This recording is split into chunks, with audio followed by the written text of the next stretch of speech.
Todos nós sabemos que é importante cumprirmos todas as leis. Mas você sabe bem o que é uma lei? E você sabe como são criadas as leis? Meu nome é Pedro Gama e no vídeo de hoje nós vamos falar sobre o processo legislativo no Brasil.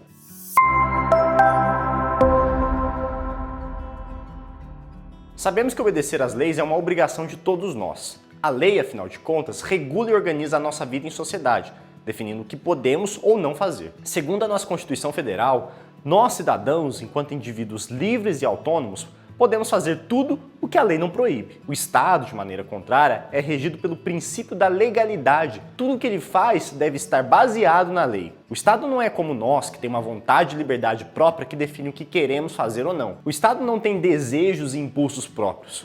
Em outras palavras, o Estado não acorda num sábado pela manhã e pensa: hoje estou com vontade de passear, vou sair para dar uma volta de bicicleta. E é por isso que todas as ações do Estado devem partir da lei. O Estado apenas pode fazer o que a lei autoriza. Quando uma prefeitura investe o percentual mínimo de 25% dos seus recursos próprios em educação, não se trata de uma vontade particular do governante, mas do que a própria lei definiu que o município deve fazer. Esse debate nos posiciona sobre a importância de entendermos um pouco melhor o conceito de lei e legalidade. A lei representa, na verdade, a emanação do poder de toda uma sociedade. E nesse sentido que a lei não pode ser um mero ato de vontade de uma ou duas pessoas, nem mesmo do governante. A lei, para ter legitimidade para reger toda a nossa sociedade, precisa, de alguma forma, ser criada a partir de um processo que garanta que a sua elaboração seja representativa dos anseios da sociedade. E daí que chegamos ao conceito fundamental do vídeo de hoje: processo legislativo, ou seja,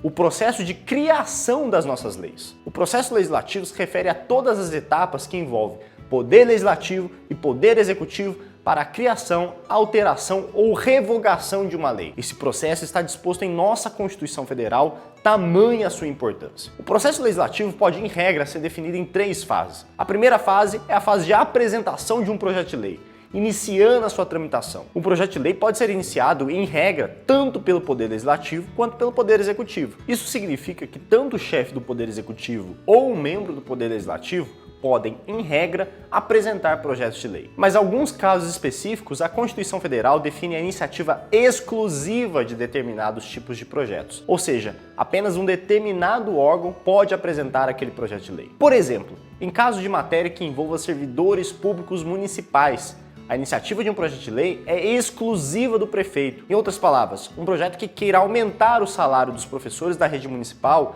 apenas poderá ser apresentado pelo prefeito e não pela Câmara Municipal. Outro exemplo é o nosso caso de proposta de emenda à Constituição, PEC, ou seja, de um projeto que queira alterar a Constituição. Neste caso, a PEC pode ser apresentada pelo Presidente da República ou pelo Congresso Nacional. Mas no caso do Congresso, dependerá da assinatura de no mínimo 1/3 dos deputados ou de 1/3 dos senadores. Passada a fase de apresentação do projeto, esse inicia a sua tramitação e começa a ser discutido no Poder Legislativo, que é o poder responsável por debater e votar os projetos de lei. Este é o momento crucial em que o projeto será analisado e discutido pelos representantes da população. Durante essa fase de discussão, o projeto de lei passa pelas comissões permanentes do Poder Legislativo, que vão analisar tanto a sua legalidade e constitucionalidade, quanto o mérito do projeto, ou seja, se ele é adequado ou não. Neste momento, poderão ser convidados representantes da sociedade civil e de órgãos diversos para debater o assunto, esclarecer dúvidas e aprofundar a discussão. Além disso, um projeto de lei pode também ser emendado.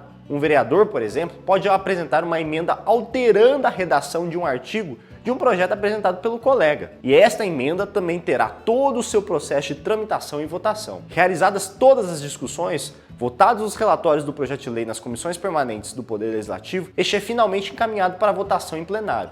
Ou seja, para que todos os membros do Poder Legislativo possam discutir novamente e deliberar por sua aprovação ou rejeição. Em regra, para ser aprovado, um projeto de lei precisa do voto favorável da maioria dos membros presentes do Poder Legislativo. Ou seja, maioria simples. Mas há exceções que dependem muito do tipo de projeto de lei em discussão. Por exemplo, no caso de lei complementar, o quórum de aprovação é da maioria dos membros daquela Casa Legislativa, e não apenas da maioria dos presentes. Essa é a chamada maioria absoluta. Já no caso de proposta de emenda à Constituição, por conta da importância e cuidado que o tema merece, o quórum de aprovação é de 3/5 da Câmara dos Deputados e 3/5 do Senado Federal. Aliás, esta é uma outra coisa importante quando falamos de processo legislativo no Congresso Nacional.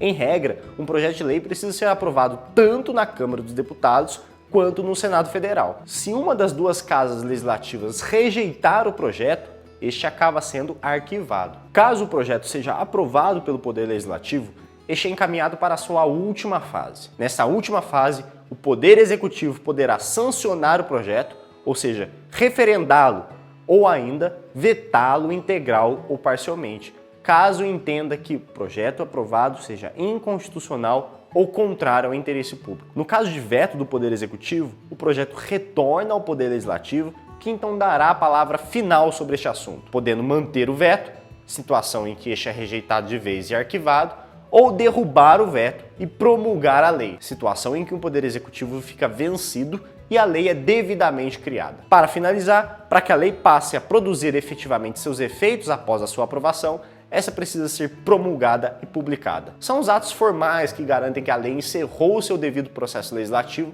e é de conhecimento público. Em regra, o poder para promulgar a lei é do Poder Executivo, mas caso este não o faça, o Poder Legislativo deverá fazê-lo. Ufa! Depois de todas essas fases, agora sim podemos falar que uma lei foi criada e está apta a produzir seus efeitos. Repararam na complexidade do processo legislativo? Na verdade, em todas essas fases, há ainda uma série de outros detalhes que devem ser observados e que podem variar de acordo com o regimento interno de cada casa legislativa. Mas fato é que o processo legislativo é um complexo processo que envolve diferentes atores: Poder Legislativo, Poder Executivo, e que possui regras constitucionais que devem ser observadas. Isso tudo nos leva a refletir sobre a importância de nós conhecermos e acompanharmos a política em nosso município, nosso estado e nosso país. Afinal de contas, é ali, na política, que estão sendo definidas as regras que organizam e regem a nossa vida em comunidade. E você, já se deu conta de como a política impacta diariamente a sua vida?